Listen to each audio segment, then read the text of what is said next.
하나님 은혜와 복이 우리 삶 속에 날마다 넘쳐나기를 주의 이름으로 축복을 드리겠습니다. 하나님이 이 땅에 친히 세우신 것 중에 아주 중요한 두 가지가 있습니다. 그 하나는 가정이고 또 한 가지는 교회입니다. 하나님은 이 가정과 교회를 통하여서 하나님은 우리에게 은혜를 베풀어 주기를 원하시고 또한 복을 베풀어 주기를 원하신 분이 하나님이십니다. 그래서 하나님은 이 가정을 세웠고 교회를 세우신 목적이 바로 우리에게 이러한 하늘의 은혜를 베풀어 주기 위함인 줄로 믿습니다. 그래서 우리 사람이 이 땅에서 살아가면서 하나님의 은혜와 하나님의 복을 받으며 우리 가정이 우리 교회가 건강하게 행복하게 살아가야만이 될 줄로 믿습니다. 하나님의 은혜가 있어야만이 우리 가정이 건강합니다. 하나님의 복이 있어야만이 우리 가정이 행복할 수가 있습니다. 특히 가정이 무너지게 되면 사회가 무너집니다. 사회가 무너지게 되면 그 결과로 국가가 무너질 수밖에 없습니다. 세계를 제패했던 로마 제국이 멸망한 직접적인 원인은 어떠한 정치적, 군사적 이유보다는 이 로마 제국의 가정들이 무너졌기 때문에 결국 멸망해버리고 말았습니다. 그래서 그 당시 로마의 유명한 철학자인 세네카는 이렇게 로마 시민에게 외쳤습니다. 로마의 애국자들이여 가정으로 돌아가십시오. 그리고 가정을 지키십시오. 라고 그렇게 세네카는 그렇게 외쳤게 되었습니다. 가정의 소중함을 그때서야 알게 되었다라는 것입니다. 노벨 문학상 수상자인 솔제니치는 이 공산주의 국가들이 붕괴된 원인을 이렇게 찾고 있습니다. 그 원인은 그들이 가정과 교회의 중요성을 과소평가했기 때문이다라는 그 원인을 이렇게 찾게 되었습니다. 우리 인생에서 가장 중요한 일은 행복한 가정을 만드는 일입니다. 우리 교회를 은혜로운 교회로 만드는 것이 우리 인생에서 가장 중요한 일인 줄로 믿습니다. 우리 주변의 정원을 아름답게 가꾸듯이 우리 교회를, 우리 가정을 아름답게 행복하게 가꾸고 만드는 일을 우리는 해야만이 될 줄로 압니다. 오늘 본문의 말씀 보면은 그럼 어떤 가정이 복 있는 가정이고 행복한 가정인가? 크게 두 가지로 오늘 말씀해 주고 있는 것을 볼 수가 있습니다. 첫 번째로 오늘 16절에 있는 말씀을 다 같이 한번 읽도록 하겠습니다. 시작. 가산이 적어도 여호와를 경외하는 것이 크게 부하고 번뇌하는 것보다 나으니라. 여기 가산이 적다라는 말은 무슨 얘기십니까? 내가 비록 가난해도, 내가 좀 재물이 없어서 가난해도 이 뜻입니다. 그리고 여기 번뇌하다는 말은 무슨 얘기냐? 이것은 페후마라는 히브리어인데요. 이것은 혼돈과 무질서를 의미하고 있습니다. 무슨 얘기냐면은 내가 비록 가난하여 적게 아무것도 없이 살아도 여호와를 경외하는 것이 크게 부하고, 이것은 크게 부하는 뭡니까? 내가 잘 살고 내가 능력 있고 돈 많고 실력 많고 이게 모든 걸 갖추었어도 내가 번뇌하는 것은 뭐예요? 내가 혼돈과 무질 속에 사는 것보다 훨씬 낫다라는 것을 의미하고 있습니다. 물론 내가 잘 되고 부자가 되고 성공하고 남보다 뛰어내서 그러면 더불어서 하나님을 경외한다면은 이것은 마치 금상첨화처럼 정말 아름다운 일이지요. 여기서 핵심 말은 뭐냐? 하나님을, 여호와를 경외하는 것입니다. 여호와를 경외하는 가정이 되어야 한다는 것을 오늘 16절은 우리에게 말씀해 주고 있습니다. 우리 여호와를 경외하는 가정이 하나님의 은혜와 하나님의 복을 받는 복된 가정이 된다는 사실을 아시기 바랍니다. 그래서 저와 여러분들은 하나님을 잘 섬길 줄 알아야 돼요. 하나님 안에 기쁨을 찾고 하나님 안에 누릴 줄 아는 그러한 신앙이 있기를 주의 이름으로 부탁을 드리겠습니다.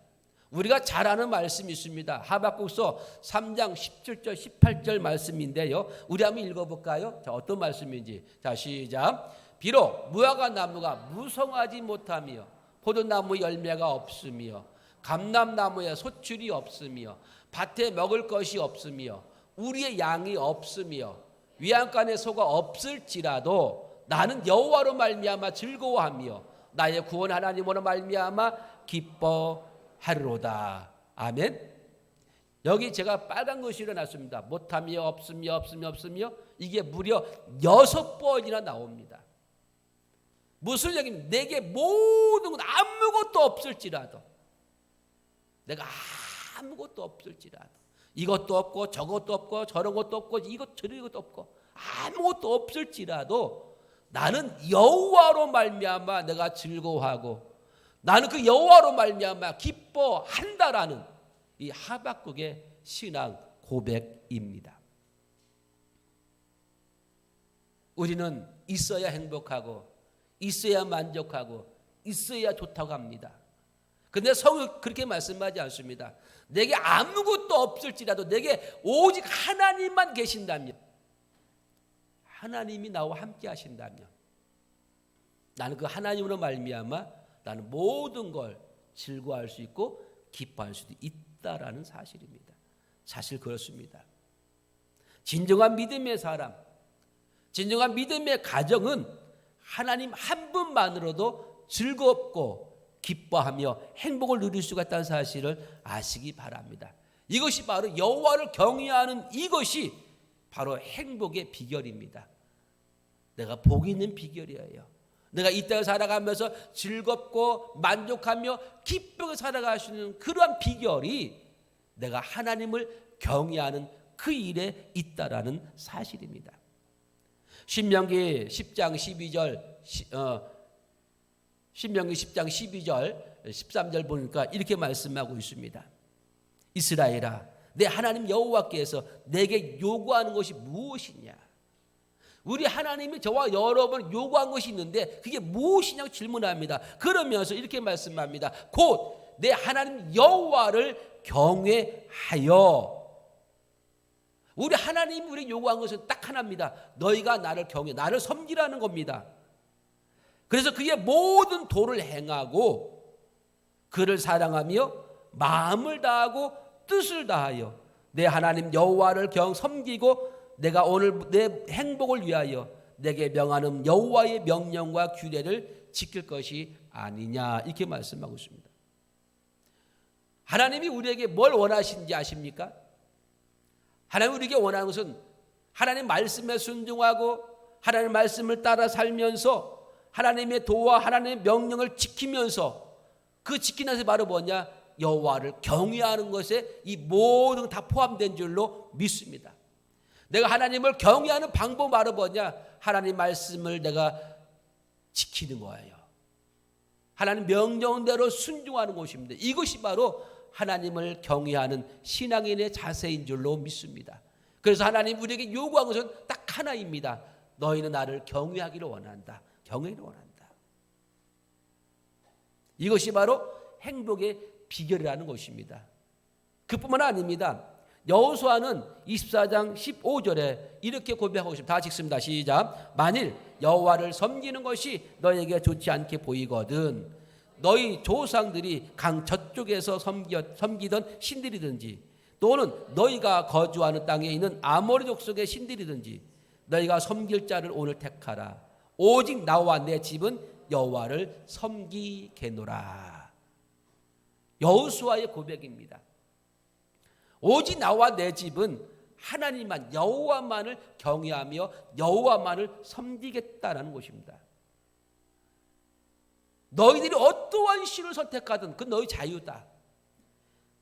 강을 건너 그래서 먼저 예굽 신을 말합니다. 애굽의 땅의 신을 섬기든 지금 이 아모리는 가나안 땅의 신, 가나안에 있는 이 모든 신을 섬기든 너희들 마음대로 하라. 그러나 나는 오직 여호와만을 섬기는 가정이 되겠다.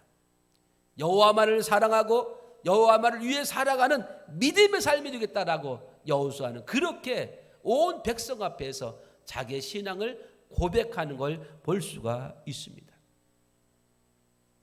우리 사랑하는 여러분, 우리들만큼이라도 옆 사람, 세상 사람 바라보지 말고 이 여호수아처럼 오직 나는, 내 집은 하나님만을 섬기는 그런 삶을 살겠다라는 그런 믿음의 결단이 있는 이 자리가 되기를 주의 이름으로 축복을 드리겠습니다.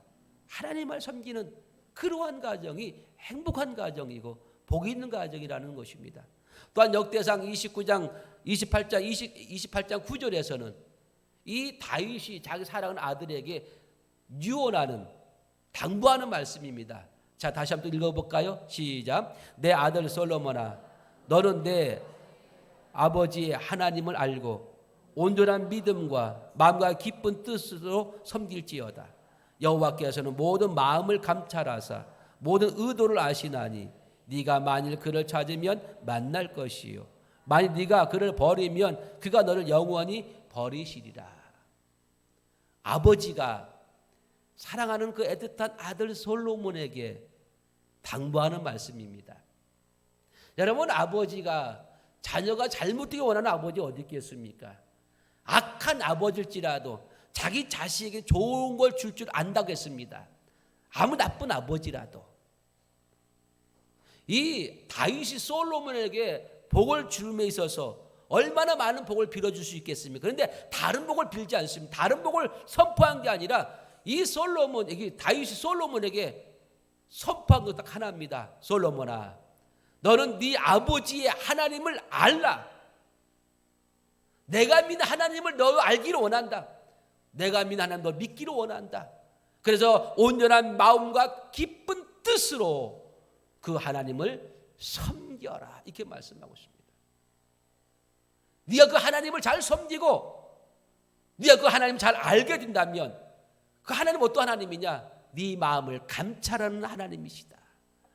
네가 만약에 그 하나님을 찾으면 하나님이 너를 만날 것이고 네가 만약 하나님을 버린다면 하나님도 너를 버릴 것이다.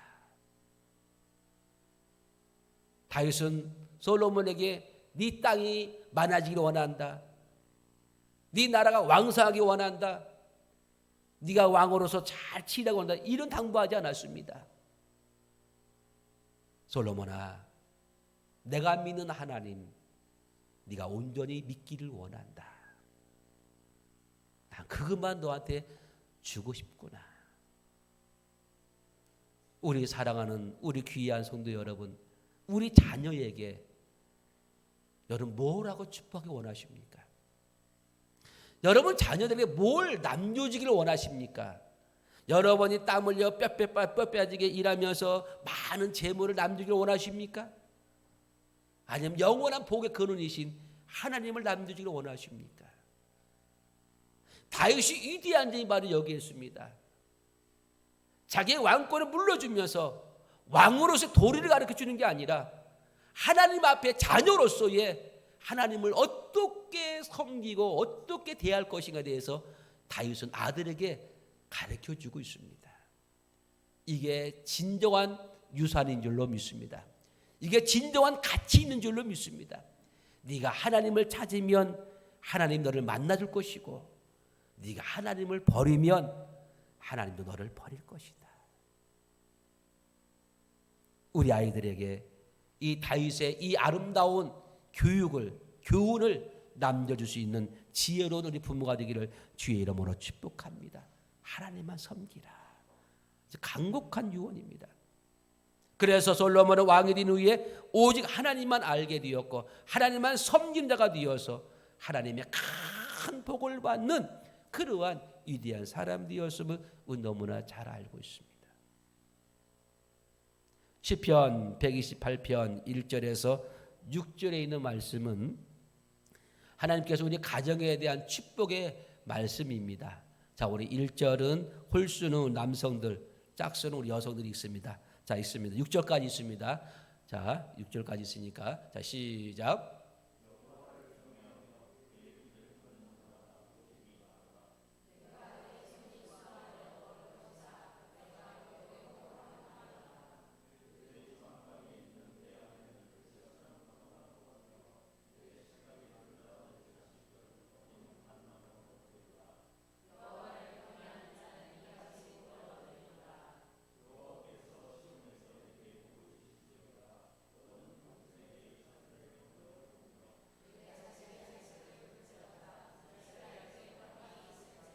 아멘. 할렐루야. 여기서 우리에게 하시는 말씀 뭔지 아십니까? 여호와를 경외하는 가정이 하나님의 축복을 받는다는 말씀입니다. 여호와를 경외하는 가정이 그 가정에 생업의 복이 있고 아내의 복이 있고 자녀의 복이 있고 자손의 복이 있는 줄로 믿습니다. 할렐루야. 복이라는 것은 분명히 있습니다. 그런데 그 복을 어떻게 받으냐, 어디서 오냐가 중요한 건데, 복은 여러분 노력에서 오는 게 아니라, 여러분 땀에서 오는 게 아니라 하나님의 은혜 안에서 우리가 주어지는 줄로 믿습니다. 그래서 하나님이 우리들에게 이 복의 은혜를 베풀어 줘야만 되는데, 그 복이 어디서 오느냐? 하나님을 경외하면서 나오는 줄로 믿습니다. 사도행전 10장 1절 2절은 고넬료에 대해서 말하고 있습니다. 다시 읽어볼까요? 자, 가이사라 시작. 가이사라에 고넬료라 하는 사람이 있으니 이달리아 부데라 하는 군대의 백부장이라. 그가 경건하여 온 지방과 더불어 하나님을 경외하며 백성을 많이 구제하고 하나님께 항상 기도하더니. 아멘. 여러분, 이 고넬료는 이방 사람입니다. 이스라엘 사람 아니에요. 유다 사람 아닙니다. 그런데 이 고넬료가 하나님을 알게 되었고 하나님을 경건하게, 그리고 하나님을 경외하면서 신앙생활하면서 하나님께 영광 돌렸습니다. 그리고 그는 하나님을 기도할 줄 알았어요. 그런 기도 중에 하나님이 이 고넬료 축복하시는, 어떻게 축복하시느냐? 천사가 방문하게 되었고 예수님의 제자가 방문하게 되었고 하나님이 기억하게 되었고 이방인 최초로 구원받은 가정이 된 줄로 믿습니다. 이처럼 이 고넬료가 하나님을 섬기고 하나님을 경외하니까 하나님이 이 가정을 들어서 이 애굽 이방 땅으로서는 처음으로 열매 맺게 하는 놀라운 역사가 일어나게 된 줄로 믿습니다. 우리 가정이 행복하게 원하십니까? 돈이 행복하게 해주는 게 아닙니다. 조금은 돈의 역할은 있습니다. 그러나 돈이 절대적인 행복의 조건은 아닙니다. 진정한 행복의 조건은 하나님을 경외하는 가정, 그 가정이 바로 행복한 가정인 줄로 믿습니다. 돈은 조금 없을지라도 힘들고 어렵지만은 저녁에 한 가정 다 모여서 찬송 한 잔 불러보세요. 여러분, 그 가정이 행복하지 않겠습니까?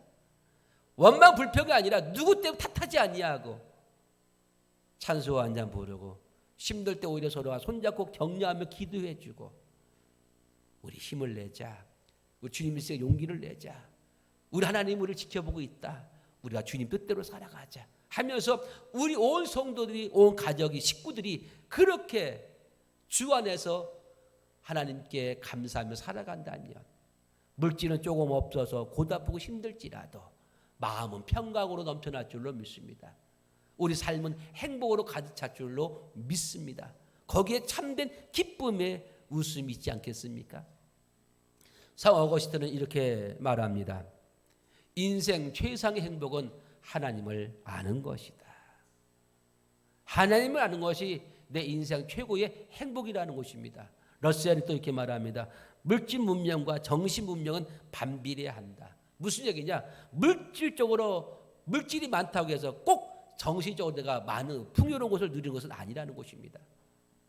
오늘날 주변에 물질은 많아, 돈은 많은데 정신적으로는 병자들 얼마나 많은지 몰라요. 정신적으로.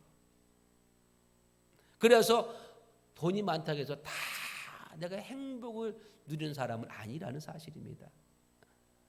미국의 프린스턴 대학의 앨런 크루커 경제학 교수는 이렇게 말합니다. 가난한 사람들은 마이크로소프트사의 빌 게이츠가 바빠서 즐기지 못하는 것을 즐길 수 있기에 꼭 불쌍하다고만 말할 수 없다. 빌 게이츠는 세계적인 부자입니다. 세계 최고의 갑부예요. 그가 돈이 많지요. 그가 누리는 게 얼마나 많겠습니까? 그러나 그가 누리는 게 다 행복이냐? 그건 아니라는 것입니다. 오히려 그가 돈이 많으면 말미암아 아랫사람들이, 가난한 사람들 즐길 수 없는 것이 있더라 이거지. 가난한 사람 누릴 수 있는 것들을 그는 누리지 못하고 있더라 이것입니다. 이 크루거 교수는 경제학 교수입니다. 한마디로 역속하는 것이지요. 이 빌 게이츠에서 모든 거 다 누릴 수 있느냐? 그게 아니라는 거예요. 그러니까 우리 가난하다고 해서 아무것도 없다고 해서 우리가 누리지 못한 게 있냐 이것이죠. 우리도 그가 누리지 못한 것을 누리며 살고 있기 때문에 우리는 꼭 불쌍하다고 볼 수는 없다 이것이지요. 얼마나 멋있는 말입니까? 우리 사랑하는 성도 여러분, 여러분들이 살아가면서 불쌍하다고 생각하십니까? 남들은 이것도 누리고 저것도 누리는데 나는 왜 그렇게 못 살지? 그러나 그 상대하면 그것을 누리는 반면에 내가 누리는 것을 그 사람은 지금 못 누리고 있다는 걸 여러분 기억하십시오. 연예인을 보십시오. 연예인들은 많은 사람들이 인정받고 존경받고 사랑받고 많은 사람이 알아주니까 그 기쁨으로 살아갑니다. 그런데 연예인들이 원하는 게 뭔지 아십니까? 일상생활에서 삶을 누리지 못하고 있습니다. 그들은 얼굴 드러내고 못 다녀요. 어디 마음 편하게 가서 음식도 못 먹어요. 데이트도 못 해요. 스무사잖아요. 데이트도요. 근데 여러분 데이트 스무사 하십니까? 여러분 어디 갈 때 마스크 아니면 얼굴 누가 팔릴까 봐 누가 알아볼까 봐 여러분 신경 쓰면 다니는 사람 있습니까? 우리 얼마나 편하게 다니십니까? 연예인을 그렇게 다니지 못해요. 그래서 연예인들이 원하는 게 뭐냐? 평범한 삶을 그들 또 원합니다. 오히려 그걸 또 원해요. 그러니까 우리는 연예인들을 원하잖아요. 남들이 알아주길 원하고 남들이 기억해 주길 원하고 그거 원하지만은 연예인들이 일부러 나를 알아주지 않았으면 좋겠대요. 그래서 어디로 많이 가냐? 저 해외로 여행 많이 가는 나를 알아보지 못한 사람 찾아서. 예, 그 시간만큼에도 편하게 좀 즐기고 싶어가지고. 일상의 행복이 얼마나 은혜인지 여러분 기억하십시오. 돈이 많다고 행복한 게 아니라 돈이 없지만 더 많이 행복하신 틈새가 많은 줄로 믿기를 바랍니다. 틈새가 많이 있어요. 그래서 가장 중요한 것은 말은 뭐냐? 여호와를 경외하는 것이 행복의 비결이라는 사실을 성경은 우리에게 말씀해 주고 있습니다. 여호와를 경외하는 과정이 행복을 누리는 과정이 된다는 사실입니다. 여호와를 경외하는 과정이 하나님의 은혜와 하나님의 복을 누리는 그런 가정이 된다는 사실을 기억하십시오. 영국의 BBC 방송국에서 영국 역사상 가장 위대한 지도자는 누구입니까? 라고 설문조사를 하게 되었습니다.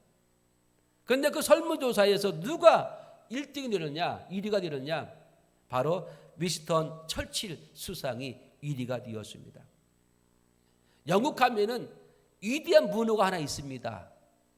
가장 유명한 문호 셰익스피어라는 문호가 있지 않습니까? 이 셰익스피어를 제치고 영국 국민들이 존경하는 인물이 누구냐? 처칠 수상이라는 것이죠. 여러분 이 영국 사람들이 처칠을 왜 존경한지 아십니까? 이 사람은 철저하게 하나님을 경외하는 사람입니다. 국회에서도 기도하는 사람이고 전쟁터에 나가서도 기도하는 사람이 누구냐? 처칠입니다.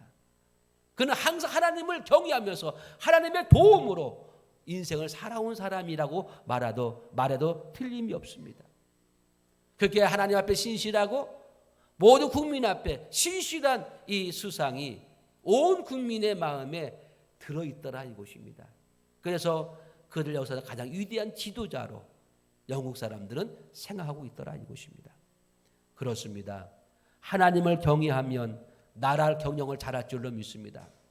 하나님을 경외하면 가정을 잘 다스릴 줄로 믿습니다. 하나님을 경외하면 교회 생활을 잘할 줄로 믿습니다.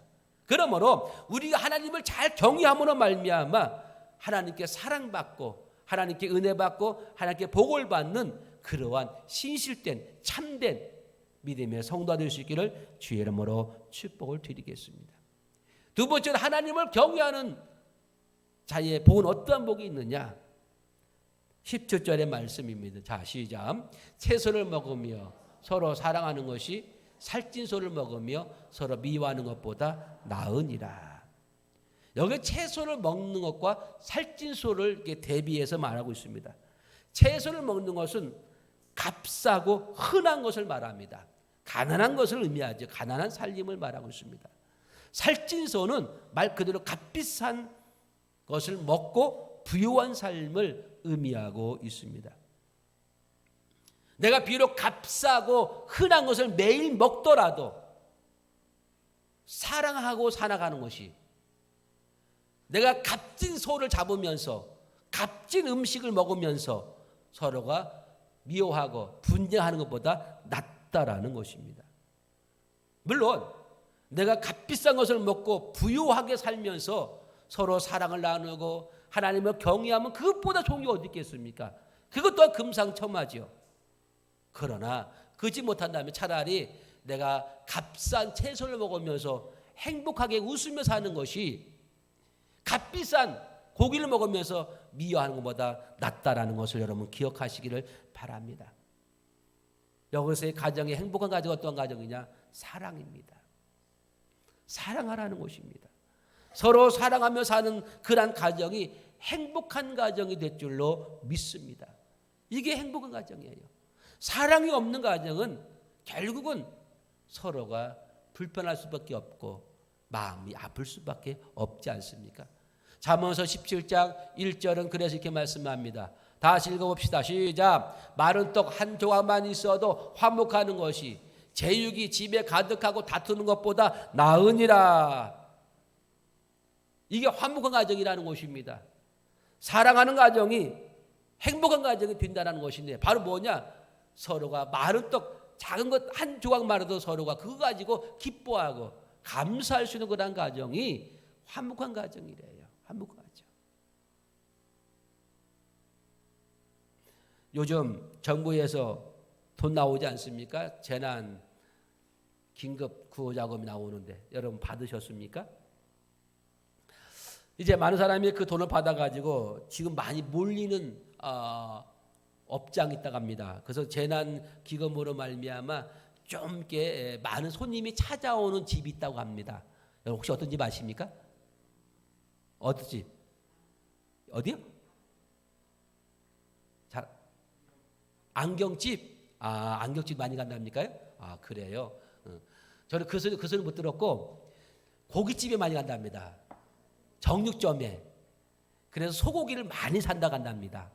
그전에는 먹고 싶었는데 너무 비싸가지고 못 사 먹었는데 이 정부 카드로 나오니까 그 카드 가지고 소고기를 사가지고 이제 마음껏 먹겠다라고 그런 사람이 많이 지금 이제 발걸음을 옮긴다는 그런 뉴스를 들어본 적이 있습니다.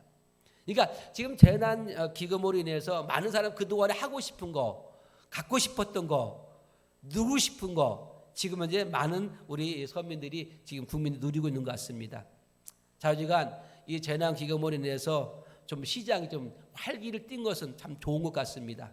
너무나 좀 긴 시간 동안 움츠려 있었고 방 안에만 있었는데 이제는 좀 그거 하나 좀 카드 가지고 나서 좀 쓰는 재미도 있지 않아서 긁는 재미도 있고 그러면 좀 시장이 좀 이렇게 약간 활기가 돌아서 참 분위기는 참 좋은 것 같습니다.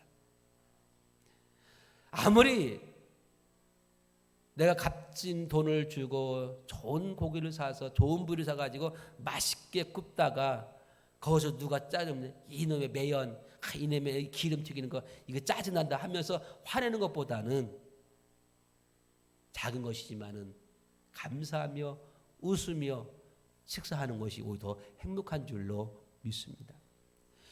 고린도전서 13장 1절에서 3절은 이렇게 말씀하고 있지요. 내가 사람의 방언과 천사의 말을 할지라도 사랑이 없으면 소리나는 구리와 울리는 꽹과리가 된다. 설령 내가 예언하는 능력이 있고 모든 비밀과 모든 지식을 알고 또 산 옮길 만한 모든 믿음이 있을지라도 사랑이 없으면 내게 아무것도 아니다.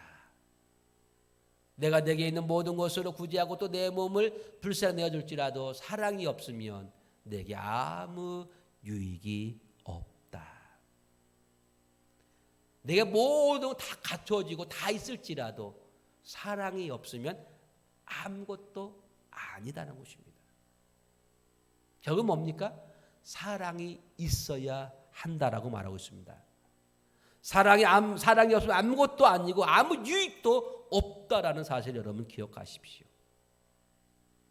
그래서 우리 가정에 사랑이 있어야 돼요. 우리 교회에 사랑이 있어야 돼요. 그 사랑 속에 뭐가 있어요? 행복이 꽃피는 줄로 믿습니다. 괴테는 이렇게 말했습니다. 임금이든 농부든 자기의 가정에서 사랑과 평화를 발견하는 자가 가장 행복한 인간이다.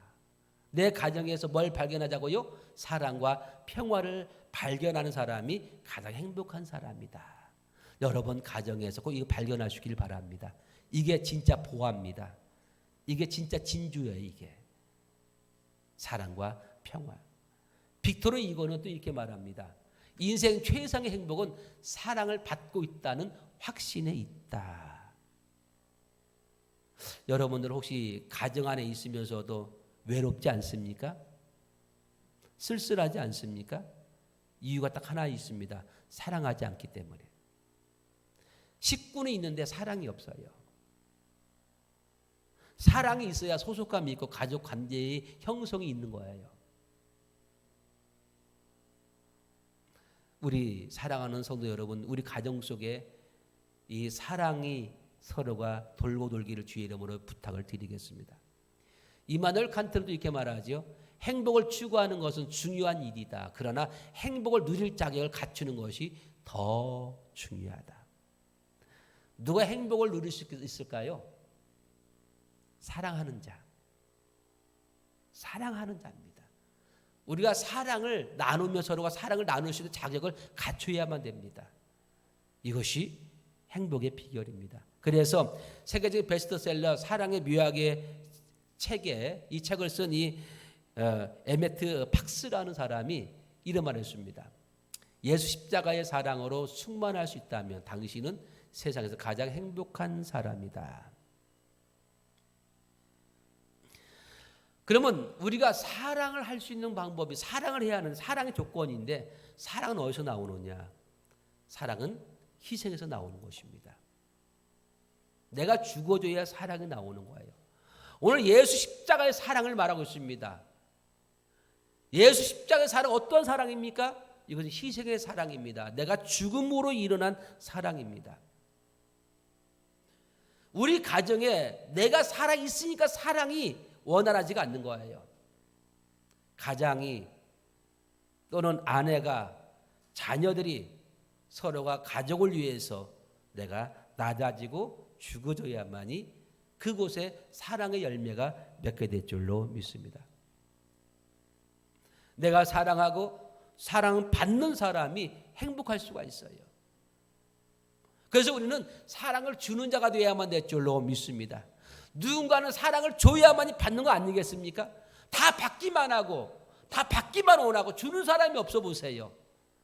이게 비극이라는 것입니다. 우리 사랑하는 여러분, 사람한테 사랑 받으려고 손 내밀지 마십시오. 구걸하지 마십시오. 이거 비참한 것입니다. 여러분이 손을 내밀 때 딱 한 군데만 손 내미십시오. 누구한테 손 내미느냐? 우리 하나님께는 손 내미십시오. 하나님께 손 내미는 전혀 부끄럽지가 않습니다. 그것은 오히려 은혜의 손길이지요. 하나님의 사랑을 받은 손길입니다. 여러분 하나님께 손길을 마음껏 내미십시오. 하나님에게 복을 주시고 건강 주시고 우리가 행복 주시고 사랑 주시고 여러분 마음껏 하나님께 손길 내밀어서 하나님의 은혜를 많이 받으십시오. 그 받은 하나님의 사랑 가지고 그 은혜 가지고 옆 사람한테 구걸하지 마시고 옆 사람한테 사랑의 손길을 내미시기 바랍니다. 할렐루야. 이게 사랑입니다. 달라고 하지 마시고 주는 손길 내시기를 바랍니다. 이게 행복입니다. 이게 사랑입니다. 어떠한 일이 있어도 사람 앞에 구걸에 손 내미지 마시고 은혜의 손길을 내미시기 바랍니다. 사랑의 손길을 내미세요. 이게 내 삶의 가치입니다. 가치. 우리가 필리핀 선교지에다가 우리가 마스크 보내는 것도 우리가 그들에게 사랑의 손길 내미는 손길인 줄로 믿습니다.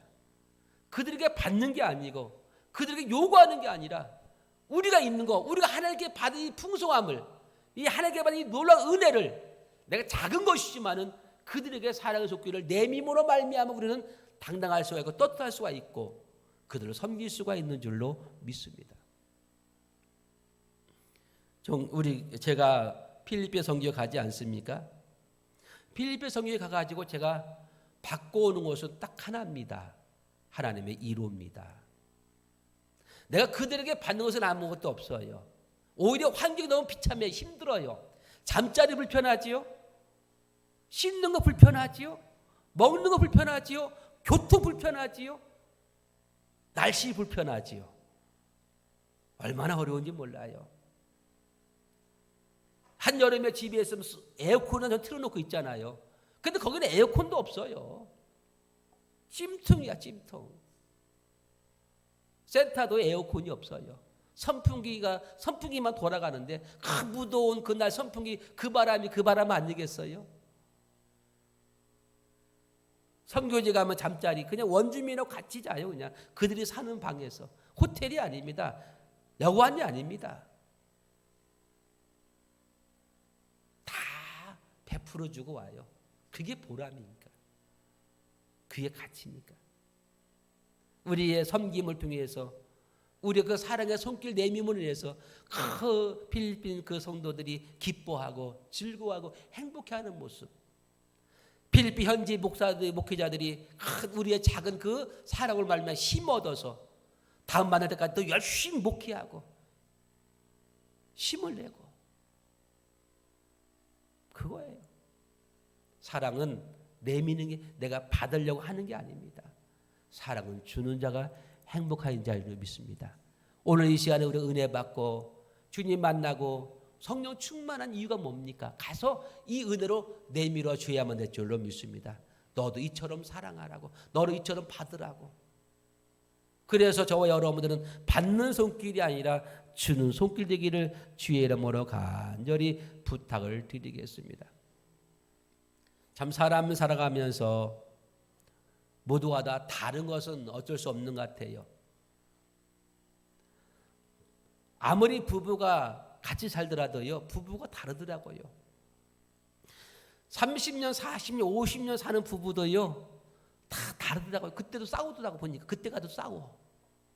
신혼 때만 싸우는 게 다투는 게 아니라 결혼 생활 20년 해도 30년 해도 50년 해도 다투긴 다투더라고요. 왜? 다르니까 달라요. 부모와 자식도 다르고요. 부부도 다르고요.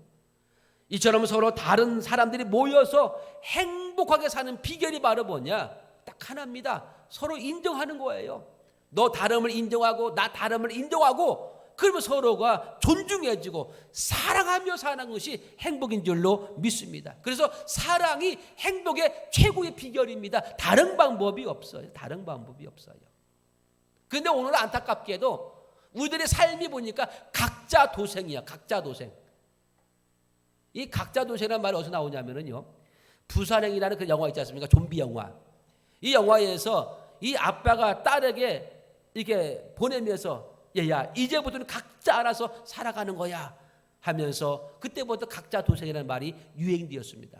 근데 이 각자 도생은 그 전부터 유행되었습니다. 언제냐? 임진왜란 때 1597년에 92년에 임진왜란 때에 이 나라에서 백성을 보호할 수 없으니까 이제는 나라에서 뭐라 했냐면은 백성들이 각자 살 길을 도모할 것을 몰래 전파하라 하고 이 조선 왕조 실록에 기록되어 있다는 것입니다. 우리가 책임지지 못하니까 이 각자 알아서 살아라. 각자 알아서. 그게 최선의 방법이다라는 것입니다. 무슨 얘기입니까? 가정에서 요즘 각자 도생이에요. 각자 살아가요. 남편 따로, 아내 따로, 자식 따로. 다 각자 알아서 살아갑니다. 화목이 없어요. 화목이 없어요. 사랑을 찾아볼 수 없어요. 서로 돕고 서로 협력하고 서로 힘을 모으고 서로 사랑하는 것은 가정이 되어야 하는데 그런 모습이 없어요. 너는 너, 나는 나, 나가는가 보다, 들어오는가 보다 서로 관심이 없어요. 그냥 밥도 서로 각자가 챙겨 먹어. 그냥 한 가족인데 한 밥상이 아니라 서로 드러날 것이 다르니까 네가 알아서 먹고 가든지 네가 언제 들어와서 먹든지 알아서 하자 이거 서로가 알아서. 여러분 이게 가정입니까? 지난번에 말씀드린 것처럼 가화만사성 있지 않습니까? 가정이 화목해야 모든 일이 잘 된다는 말 아니겠습니까? 그런데 이런 말도 있어요. 가화만사성. 가정에서 화를 내면 모든 일에 성을 내게 된다라는 뜻도 있다는 거 여러분 기억하십시오. 가정에서 화를 내면은요, 밖에 나가서도 화낼 일이 생깁니다. 가정에서 화목하면요, 밖에 나가면요, 그 화목함으로 말미암아 사랑을 받습니다. 그래서 옛부터 밖에 나가는 남편이나 자녀를 향해서 이 집안에서 마음 상하지 말라고 했습니다. 기분 나쁘게 하지 말라고. 왜? 기분 나쁘게 밖에 나가면 하루 종일 기분 나쁜 일이 있으니까. 그래서 우리 가정이 화목해야만이 밖에 나가는 자녀들이, 내 남편이, 내 아내들이 밖에 나가서도 사랑받게 되고 승리하게 될 줄로 믿습니다. 조광지처란 말이 있습니다. 조광지처. 함께 고생하면서 가정을 일으키는 아내를 가리켜서 조광지처라고 합니다. 그런데 이 조광지에 대한 사행시가 하나 있더라고요. 한번 여러분 운을 한번 띄워보시기 바랍니다. 다 같이 시작. 조금은 강제적으로 만나 지금은 처치곤란. 우리가 이 시대의 가정 문제 정말 심각하지 않습니까? 이 가정이 참 많이 깨어지고 있어요. 아프고 있어요. 그런데 이런 말 있습니다. 하나 더 있을 텐데 하나 왜 안 나와? 한번 읽읍시다. 시작.